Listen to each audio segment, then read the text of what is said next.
রাসূলুল্লাহ সাল্লাল্লাহু আলাইহি ওয়াসাল্লাম নবীজি বলেন, ইয়াতি আলান নাসি জামান লা ইউবালিল মারউ মা আখাযা মিনহু আমিনাল হালাল মিনাল হারাম।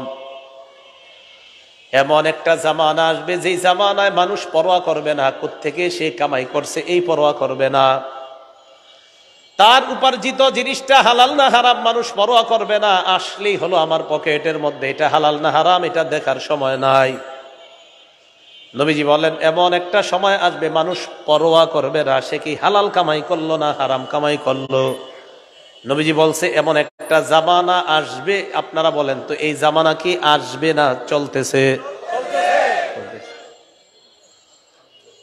এই জাতীয় একটা ভয়ঙ্করতম হারাম, যদিও আমাদের বাংলাদেশের শব্দটা অপরিচিত, আপনারা শোনার পর বলবেন এটা অপরিচিত কিনা। আমাদের বাংলাদেশে যদি পরিচিত হয় বলবেন। এই ভয়ঙ্করতম একটা হারামের নাম হলো সুদের মাধ্যমে উপার্জিত সম্পদ। কিসের মাধ্যমে? আমাদের বাংলাদেশে অপরিচিত হলেও বহির্বিশ্বে এটা পরিচিত। বাংলাদেশে এটা পরিচিত, তাহলে তো বাংলাদেশে যদি পরিচিত হয় তো ভালো করে একটু শুনতে হয়, ঠিক না? তাহলে সুদ আমাদের দেশে পরিচিত না? আপনারা কি সবাই সুদ চিনেন? মানে খান আর না খান সমস্যা নাই, সুদের নাম শুনছেন তো? আমাদের দেশে কি সুদ আছে? সুদ হালাল না হারাম? হারাম। তো আমাদের দেশেও তাহলে যেই পদ্ধতিতে উপার্জন, হারাম উপার্জন আমাদের কাছে আসে, এই পদ্ধতির একটা ভয়ঙ্করতম পদ্ধতি হলো সুদ। এটা অনেকে অনেক নাম দেয়, বিভিন্ন নামে বেনামে সুদ খায়, বিভিন্ন নাম দিবে, মুনাফা, ইন্টারেস্ট, আরো অনেক নাম আসবে। তো এই জাতীয় নামের মাধ্যমে সুদ, সুদেই, এটা যত নামে দেন, সুদের নাম যদি কোনো কারণে যদি সুদের নাম দিয়ে দেন যে আল্লামা সুদ, কোনো কারণে যদি সুদের নাম এরকম ভালো দেন, মুনাফা তো একটা সুন্দর শব্দ, ইন্টারেস্ট সুন্দর শব্দ, সুদের সাথে যত ভালো জিনিসে আপনি লাগান কিয়ামত পর্যন্ত এটা হারাম এটা হালাল, কোনো ভালো যত পদ্ধতি অবলম্বন করেন এটা ভালো হবে না। তাহলে আল্লামা লাগান আর ইসলাম লাগান, কি লাগান? আল্লামা লাগান আর এটার সাথে ইসলাম লাগান, আর যাই লাগান সুদ সুদি। সুদের ব্যাপারে 13টা কথা, জোরে বলেন কয়টা? 13টা। 1 নাম্বার, যারা সুদ খান, যারা সুদ খায়, মাইকের আওয়াজেও যারা শুনছেন সুদখোর যারা আছেন, এই যারা আপনারা সুদের সাথে জড়িত আছেন, আপনাদের জন্য আল্লাহ আর তার রাসূলের পক্ষ থেকে যুদ্ধের ঘোষণা করা হয়েছে। কিসের ঘোষণা? যুদ্ধের ঘোষণা করা হয়েছে। সূরা বাকারা 278-279 নম্বর আয়াতে আল্লাহ বলেন, ইয়া আইয়ুহাল্লাযীনা আমানুত্তাকুল্লাহ ওয়া যারু মা বাকিয়া মিনার রিবা ইন কুনতুম মুমিনিন। আল্লাহ বলেন, হে ঈমানদারগণ, তোমরা আল্লাহকে ভয় করো, যদি তোমরা মুমিন হও সুদের কারবার ছেড়ে দাও। আয়াতের অর্থটা আবার শোনেন, দেখেন কি কয়, হে ঈমানদারগণ তোমরা আল্লাহকে ভয় করো, যদি মুমিন হও সুদের কারবার ছেড়ে দাও। ডাক দিছে কি বইলা? ঈমানদার বইলা। শেষে আবার কি বলতেছে দেখেন, যদি মুমিন হও সুদের কারবার ছেড়ে দাও। আজীব শব্দ আল্লাহ বললেন, ডাক দিলেন, ঈমানদার বলে শেষের দিকে বললেন যদি মুমিন হও সুদের কারবার ছেড়ে দাও। কত মায়া করে ডাক দিয়ে বললেন, হে ঈমানদার আল্লাহকে ভয় করো। দেখেন কি কয়, হে ঈমানদার যদি তুমি মুমিন হও সুদের কারবার ছেড়ে দাও। ওনারা আমি বললাম, আব্দুর রহমান ভাই যদি আপনি আব্দুর রহমান হন তাহলে এখানে আসেন। আল্লাহ বলছে ঈমানদার যদি তুমি মুমিন হও তো সুদের কারবার ছেড়ে দাও। ঠিক, কি সুন্দর ভাবে বলতেছে। ফাইল্লাম তাফালু, আমি আল্লাহ বলার পর যদি তোমরা সুদের কারবার ছেড়ে না দাও, ফাজানু বিহারবিম মিনাল্লাহি ওয়া রাসূলি, তাহলে আল্লাহ আর তার রাসূলের পক্ষ থেকে যুদ্ধের ঘোষণা জেনে নাও। তাহলে যারা সুদ খায় তারা আল্লাহ আর আল্লাহ রাসূলের পক্ষ থেকে যুদ্ধের ঘোষণা নিয়ে নিস। এই জন্য আজকে থেকে সুদের কারবার ছেড়ে দেন। আল্লাহ কয়, ইমানদার তুমি যদি মুমিন হও সুদের কারবার ছেড়ে দাও, যদি না ছাড়ো তাহলে তুমি আল্লাহ আর আল্লাহ নবীর পক্ষ থেকে যুদ্ধের ঘোষণা নিয়ে নাও। 2 নাম্বার, যারা সুদ খায় কিয়ামতের ময়দানে তারা পাগল অবস্থায় উঠবে। কি অবস্থায়? পাগল। এটা খায়েন না।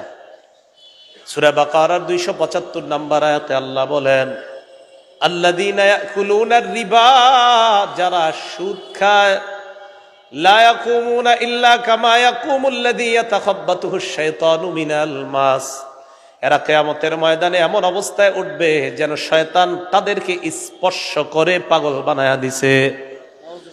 যালিকা বিআন্নাহুম ক্বালু ইন্নামাল বাইউ মিসলুর রিবা, এটা এই কারণে তারা দুনিয়ার মধ্যে বলতো ব্যবসা সুদের মতো। বলে নাউজুবিল্লাহ, ব্যবসা কি সুদের মতো?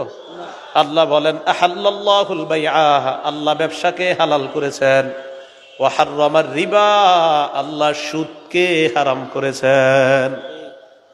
এখন মনে করেন আমি একটা অফিস বানাইলাম, অফিসের মধ্যে দেয়ালে লেখা আহাল্লাল্লাহুল বাইআ ওয়া হাররামার রিবা, আমার অফিসের দেয়ালে লেখা আল্লাহ ব্যবসাকে হালাল করেছেন, সুদকে হারাম করেছেন, কিন্তু আমার অফিসের কর্মকাণ্ড সব সুদের। হ্যাঁ, সুদের। এইটা পিছনে লেখার মানে কি? আমি অফিসে লেগে রাখলাম আল্লাহ সুদকে হারাম করেছেন, ব্যবসাকে হালাল করেছেন, আর আমি ওইটাকে কেন্দ্র করে আপনাদেরকে সুদি কারবারে আহ্বান জানাচ্ছি।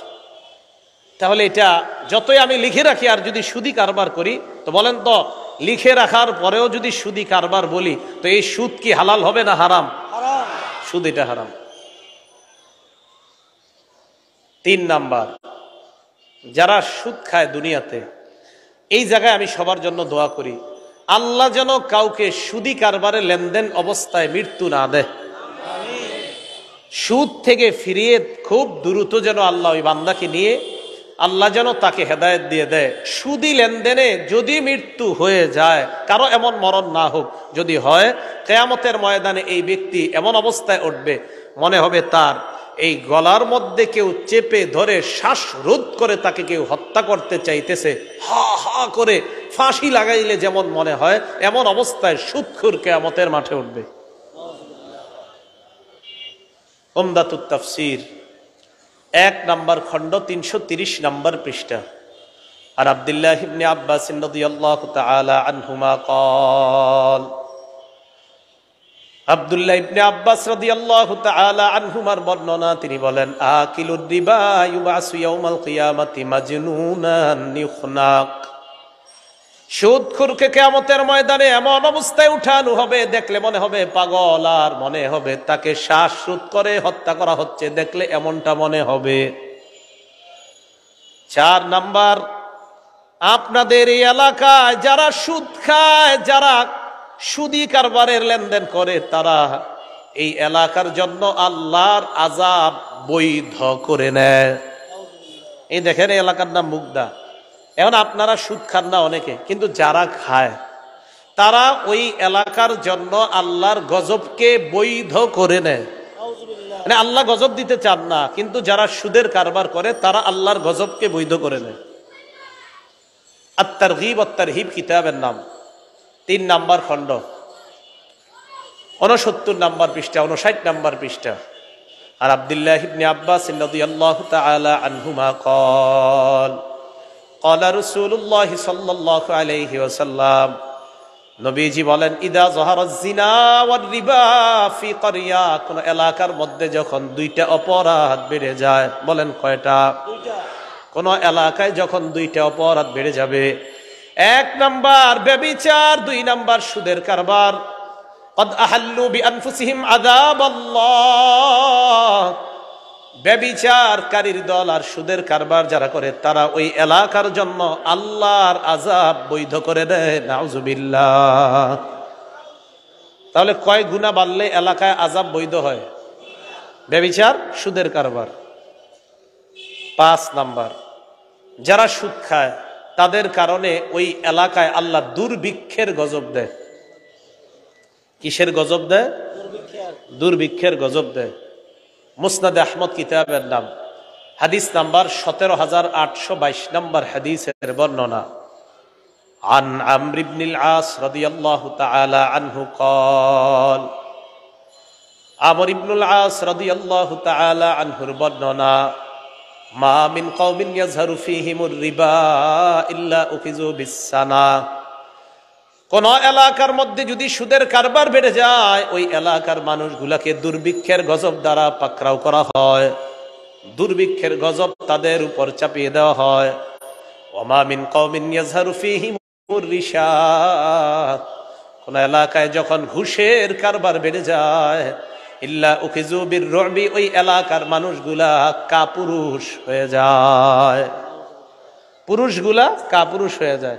সুদের কারণে এলাকায় দুর্ভিক্ষ হয়, ঘুষের কারণে পুরুষরা কাপুরুষ হয়ে যায়। দাবি করবেন যে আমরা এই এলাকায় 100% মুসলমান, কিন্তু কাজে কর্মে দেখা যাবে আপনারা কাপুরুষের মতো আচরণ করবেন। কেন? ঘুষের কারবার বেড়ে গেলে সাহসী পুরুষগুলাও কাপুরুষ হয়ে যায়। 6 নাম্বার, যারা সুদ খায় তারা পেটে সাপ ঢুকায়। কি ঢুকায়? সাপ ঢুকায়। সাপ সাপ সাপ চিনেন তো আপনারা? হ্যাঁ, সবার চেহারা গুলা কেমন জানি মরা মরা লাগতেছে। সুদের আলোচনার আগ পর্যন্ত তো ভালোই ছিল সব। হ্যাঁ, এখন দেখি একটু, আরে চলবে তো অবশ্যই, চেহারা কালো হলেও চলবে, না হইলেও চলবে, এই টেনশন করেন না। যারা সুদ খায় তারা পেটে সাপ ঢুকায়। ইবনে মাজাহ হাদিস নাম্বার 2273 নম্বর হাদিসের বর্ণনা। আন আবি হুরায়রা রাদিয়াল্লাহু তাআলা আনহু قال قال رسول الله صلى الله عليه وسلم, আবু হুরায়রা রাদিয়াল্লাহু তাআলা আনহুর বর্ণনা, আল্লাহ নবী বলেন, আতাইতু লাইলাতান উসরিয়া বি আলা কওমিন, আমি মেরাজে যখন গেলাম এমন একদল মানুষের পাশ দিয়ে গেলাম, যে মানুষগুলার দিকে তাকায় দেখলাম, বুতুনুহুম কাল বুয়ুত, তাদের পেটগুলা বিশাল বড় বাড়ির মতো। পেট কিসের মতো? বাড়ি। ফিহা আল হাইয়াত তুরা মিন খারিজি বুতুনিহিম, আল্লাহ নবী কয় বাহির থেকে তাকায় দেখি তাদের পেটের মধ্যে বিশাল বড় বড় সাপ দৌড়ায়। বাহির থেকে সাপ দেখা যাইতেছে, সাপ দৌড়ায়। ফাকুলতু মান হাউলা ইয়া জিবরিল, আমি প্রশ্ন করলাম, জিবরিল এরা কারা? জিবরিল জবাব দেয়, হাউলা আকালাতুর রিবা ইয়া রাসূলুল্লাহ, হুজুর এরা হলো সুদখোরের দল, নাউজুবিল্লাহ। সুদ খাওয়া মানে পেটে সাপ ঢুকানো। ভাই, এই অপরাধটা কইরেন না, এতে আপনার দুনিয়াও বরবাদ হয়ে যাচ্ছে, আখিরাতও বরবাদ। আপনি কার জন্য সুদ খান? আপনি এই হারামটা কার জন্য নিচ্ছেন? আপনার ছেলে মেয়ে বিবির জন্যই তো। আগের জামানায় মানুষ মারা গেলে মানুষ মানুষকে মনে রাখতো, কিছুদিন মোটামুটি মনে রাখতো। এই যুগে মারা গেলে কিন্তু আজকে মারা গেছেন না, কালকে সকাল থেকে আপনার ছেলে আপনার মনে রাখবে না, ওর মতো ওর মোবাইল টোবাইল নিয়ে ব্যস্ত হয়ে যাবে, আপনারে মনে রাখবে না। আপনি কার জন্য সুদ খাইতেছেন? আপনি বিশ্বাস করেন না, আপনি মারা যাওয়ার সাথে সাথে দুনিয়া ওর ঠিক মতো চলবে, আপনি চলে গেলেন, আপনার খোঁজও নিবে না। আপনি মারা গেছেন, শেষ, আপনি মাটির নিচে। 1 বছর পরে মুগ্ধা পুরা এলাকাও ভুলে যাবে আপনি যে এলাকার কেউ ছিলেন। তা আপনি কার জন্য এটা করতেছেন? এই হারামে আপনি হাত দিয়েন না। যারা ছেলে মেয়ে আছেন, আপনারা আপনার বাবাকে বলেন, আব্বা বছরে 12টা শার্ট পাঞ্জাবি গেঞ্জি দেওয়া দরকার নাই, হালাল টাকায় পারেন আমাকে সামান্য কিছু দিয়েন, হারাম আমার পিছনে আপনি খরচ করেন না।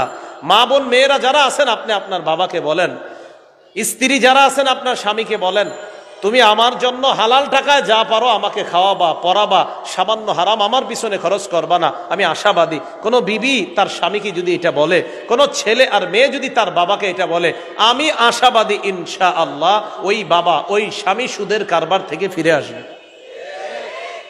কেন? কারণ তিনি তো সুদের কারবারের টাকা বাড়াচ্ছে তাদের জন্যই। তো এই গেল 6 নাম্বার। 7 নাম্বার, যারা সুদ খায় তারা আপন মাকে বিয়ে করে। আপন মায়ের সাথে বিয়ে কি জায়েজ?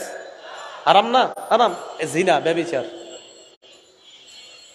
ইবনে মাজাহ 2274 এবং 2275 নম্বর হাদিসের বর্ণনা, আর রিবা সাবউনা হুবা, সুদের গুনাহের শাখা হলো 70টা। বলেন, সুদের গুনাহের শাখা কয়টা? আইসারুহা আইয়ান কি হার রাজুল উম্মা, সবচাইতে নিম্ন শাখা হলো আপন মাকে বিয়ে করা। আমি মাঝে মাঝে চিন্তা করি, 70টা শাখার মধ্যে যদি সবচাইতে নিম্ন শাখা হয় আপন মাকে বিয়ে করা, বাকি 69টা না জানি আরো বড় কঠিন। এটা যদি নিম্ন হয় তো বাকি 69টার কি অবস্থা হবে? এই গেল 7 নাম্বার। 8 নাম্বার, সুদ খাওয়া মানে আপনার দুনিয়া নষ্ট হওয়া, আখিরাত নষ্ট হওয়া। সহিহ বুখারীর বর্ণনা, 2763 নম্বর হাদিসের বর্ণনা, ক্বালা রাসূলুল্লাহ সাল্লাল্লাহু আলাইহি ওয়াসাল্লাম, নবীজি বলেন, ইজতানিবুস সাবআল মুবিকাত, আল্লাহ নবী বলেন তোমরা 7টা ধ্বংসকারী অপরাধ থেকে বাঁচো। বলেন, আমাদেরকে ধ্বংস করে কয়টা অপরাধ? 1 নাম্বার শিরকু বিল্লাহ, আল্লাহর সাথে শিরিক করা। এটা আমাদের দুনিয়া নষ্ট করে দেয়, আখিরাত নষ্ট করে দেয়। আল্লাহর সাথে কি করা? জোরে বলেন তো, আল্লাহর সাথে শিরিক করা যাবে না। আমাদের অবস্থা কি জানেন? আমার নাম আব্দুর রহমান, আব্বার নাম আব্দুর রহিম, মার নাম রহিমা, জামিলা, কুলসুমা। তা আমি মনে করি আমি তো মুসলমান, আমার বাপ মুসলমান, মা মুসলমান, অথচ আমি পীরের পায়ে সেজদা দেই। আমি যদি মাজারে সেজদা দেই, আমার নাম মুসলমান হলেও আমার পরিচয় হবে মুশরিক। সেজদা কাকে দিতে হবে? আল্লাহকে দিতে হবে। তো যেই অপরাধ আমাদেরকে ধ্বংস করে দেয়, 1 নাম্বার শিরিক করা, 2 নাম্বার সিহরু জাদু করা, 3 নাম্বার ওয়াকাতুন নাফসিল্লাতী হারামাল্লাহু ইল্লা বিল হক, অন্যায়ভাবে কাউকে হত্যা করা, 4 নাম্বার আকলুর রিবা, সুদ খাওয়া, 5 নাম্বার আকলু মালিল ইয়াতীম, এতিমের সম্পদ অন্যায়ভাবে ভক্ষণ করা, 6 নাম্বার তাওয়াল্লি ইয়াউমাজ যাহফি, জিহাদের ময়দান থেকে পলায়ন করা, 7 নাম্বার ওয়াকসফুল মুহসানাতিল মুমিনাতিল গাফিলাত, সতী সাদী সহজ সরল কোন মুমিন নারীর উপর মিথ্যা অপবাদ দেওয়া। এই 7টা অপরাধ আমাদের জীবনটা নষ্ট করে দেয়, আখিরাত বরবাদ করে দেয়। 7-এর মধ্যে একটা হলো সুদ খাওয়া। সুদ যারা খাবে, দুনিয়ার পরিবারটাও নষ্ট হবে, আখিরাত তো নিজের বরবাদ হবে, পেটে সাপ ঢুকাবে, আরো কত ধরনের আযাব আছে। আল্লাহ আমাদের এই পুরা সমাজকে এই ভয়ঙ্কর অপরাধ থেকে বেঁচে থাকার তৌফিক দান করেন। 9 নাম্বার, সুদ খাওয়া অবস্থায় যার মরণ হয়, আল্লাহর কাছে দোয়া করি, আল্লাহ কোন মুসলমান যেন সুদ খাওয়া অবস্থা, তার সুদী কারবারে লেনদেন আছে, এই অবস্থায় যেন কারো মরণ না হয়। আল্লাহ যেন ফিরিয়ে আনে, সবাই বলেন আমিন। আল্লাহ যেন ফিরিয়ে আনে, বলেন আমিন। আল্লাহ না করেন যদি সুদের সাথে লেনদেন অবস্থায় মারা যায়, তাকে কবর দিয়ে আসার পর সে একটা নদীর মধ্যে সাঁতার কাটা শুরু করবে, ওই নদীটার মধ্যে রক্ত থাকবে, এই রক্তের নদীতে সাঁতার কাটতে কাটতে বারবার কিনারায় উঠতে চাবে, বারবার কিনারা থেকে তাকে আঘাত করা হবে, আবার নদীর মাঝখানে আসবে, এভাবে চলতেই থাকবে, কোনোদিনও নদীর কিনারায় সে বুঝতে পারবে না। দলিল সহিহ বুখারী 2085 নম্বর হাদিসের বর্ণনা, আন সামুরা ইবনে জুনদুব রাদিয়াল্লাহু তাআলা আনহু قال قال رسول الله صلى الله عليه وسلم, সামুরা ইবনে জুনদুব রাদিয়াল্লাহু তাআলা আনহু বলেন, ফজরের নামাজের পর আল্লাহ নবী আমাদেরকে একদিন একটা রাতের ঘটনা শোনাইলেন।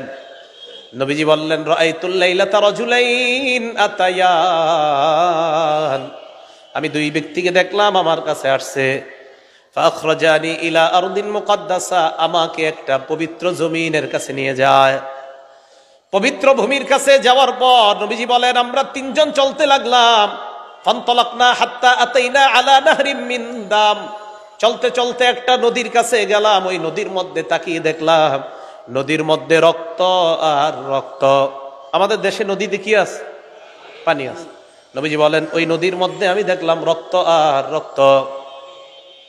হঠাৎ আমি দেখলাম নদীর মাঝখানে এক ব্যক্তি দাঁড়িয়ে আছে, ফিহি রাজুলুন কাইম, এটা নদী মনে করেন, মাঝে এক ব্যক্তি, ওয়ালা ওয়াসতিন নাহরি রাজুলুন বাইনা ইয়াদাইহি হিজারা, নদীর কিনারায় আরেকজন, তার সামনে পাথর আর পাথর। ফাকবালা রাজুলুল্লাযী ফিন নাহরি, নদীর মাঝখানের লোকটা নদীর কিনারার দিকে রওনা করছে। নদীর কিনারায় যিনি দাঁড়িয়ে আছে রমার রাজুলু বিহাজারিন ফিহি, নদীর কিনারার লোকটা একটা পাথর নিয়ে সাঁতার কাটি লোকটার মুখ বরাবর মারে। রদ্দাহু হাইসু কানা, পাথরের আঘাতে লোকটা আবার নদীর মাঝখানে চলে যায়। নবীজি বলেন কুল্লামা যা আলিয়া খুরুজা, যতবার বের হতে চায় ততবার পাথরের আঘাত খায়, আবার নদীর মাঝখানে চলে যায়।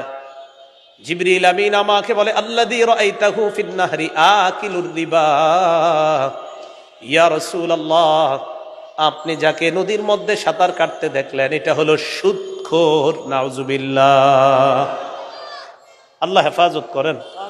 তো সুদি লেনদেন অবস্থায় যদি মারা যায় একটু চিন্তা করেন কত ভয়ঙ্কর অবস্থা হবে। 10 নাম্বার, যে ব্যক্তি সুদ দেয়, যে ব্যক্তি সুদ খায়, যে সুদের কারবার লেখে, যে সুদের সাক্ষী দেয়, এই 4 শ্রেণীকে আল্লাহ রাসূল সাল্লাল্লাহু আলাইহি সাল্লাম অভিশাপ দেয়। যে সুদ খায়, যে সুদ দেয়, যে সুদের কারবার লেখে, যে সুদের সাক্ষী দেয়, এই 4 শ্রেণীকে আল্লাহ রাসূল অভিশাপ দেয়। নাসাই শরীফের 5103 নম্বর হাদিসের বর্ণনা। আন আলী ইবনে আবি তালিব রাদিয়াল্লাহু তাআলা আনহু আন্না রাসূলুল্লাহ সাল্লাল্লাহু আলাইহি ওয়াসাল্লাম লাআনা আকিলা রিবা ওয়া মুকিলা ওয়া কাতিবা, পরের বর্ণনায় ওয়া শাহিদা।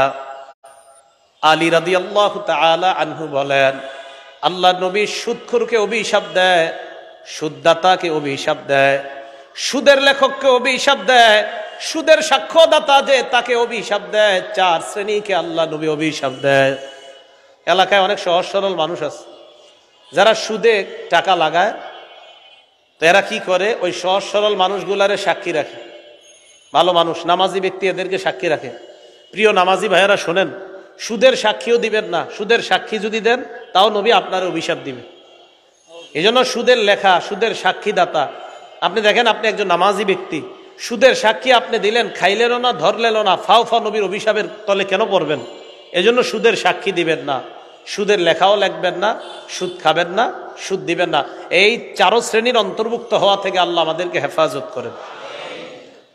11 নাম্বার, জেনে শুনে সামান্য পরিমাণ সুদ খাওয়া মানে 36 বার ব্যভিচার করার চাইতে বড় অপরাধ করা।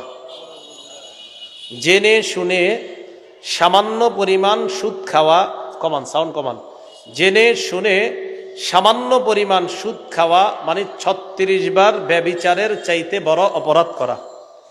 হাদিসের কিতাবের নাম মুসনাদ আহমদ। এই কিতাবের 22,007 নম্বর হাদিসের বর্ণনা। দিরহামু রিবান ইয়াকুলুহু রাজুল ওয়া হুয়া ইয়ালাম আশাদ্দু মিন 36 জিনা। জেনে শুনে 1 দিরহাম পরিমাণ সুদ খাওয়া 36 বার ব্যভিচার করার চাইতে বড় অপরাধ করা। ভাইয়েরা, সুদ খায়েন না, মেহেরবানি করে অপরাধটা থেকে বেঁচে থাকেন। আল্লাহ আমাদের সকলকে হেফাজত করেন। আল্লাহ বলেন ইয়ামহাকুল্লাহুর রিবা ওয়া ইউরবিস সাদাকাত, সুদ আল্লাহ ধ্বংস করে দেয়। বলেন সুদ আল্লাহ কি করে দেয়? সবাই বলেন সুদ আল্লাহ কি করে দেয়? তাহলে সুদের উপার্জিত যেই অর্থ আমরা দেখি, যত বাড়তি হোক না কেন, যত বেশি হোক না কেন, এটা আল্লাহ কি করে দেয়? ধ্বংস করে দেয়। 12 নাম্বার, আবারও ওই দোয়া করি, আগের দোয়া, সুদি লেনদেন অবস্থায় যেন কোনো মুসলমান আমাদেরকে আল্লাহ মৃত্যু না দেয়। সুদি লেনদেনে যদি মারা যান জান্নাত থেকে বঞ্চিত হয়ে যাবেন। 12 নাম্বার, আল মুস্তাদরাক লিল হাকিম কিতাবের নাম।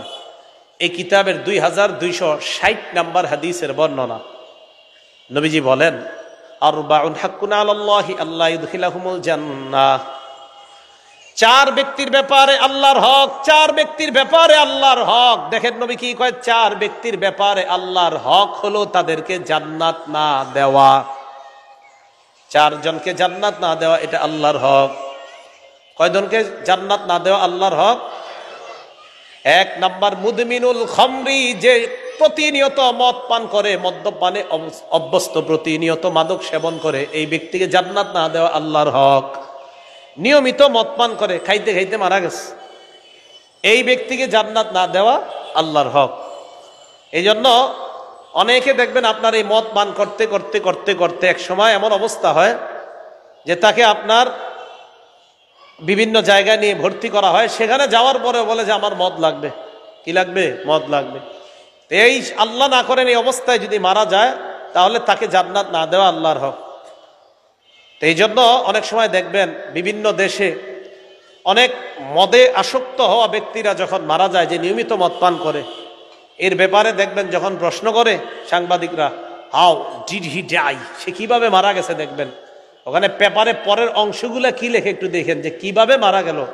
দেখবেন বলবে অমক মাদক দ্রব্যের অমক নেশার কারণে তার শরীরে এটা সাপ ছোবল দিলে বিষের ক্রিয়ায় মারা গেছে। আমরা বলি মদের এই ক্রিয়ায় সে মারা গেছে, মদ্যপান অবস্থায় সে মারা গেছে। আল্লাহ না করেন যদি মারা যাওয়াটা ওই অবস্থায় হয়, তাকে জান্নাত না দেওয়াই আল্লাহর হক। 2 নাম্বার, ওয়া আকিলুর রিবা, যে সুদ খায় ওই সুদী অবস্থায় যদি মারা যায় তাকে জান্নাত না দেওয়া আল্লাহর হক।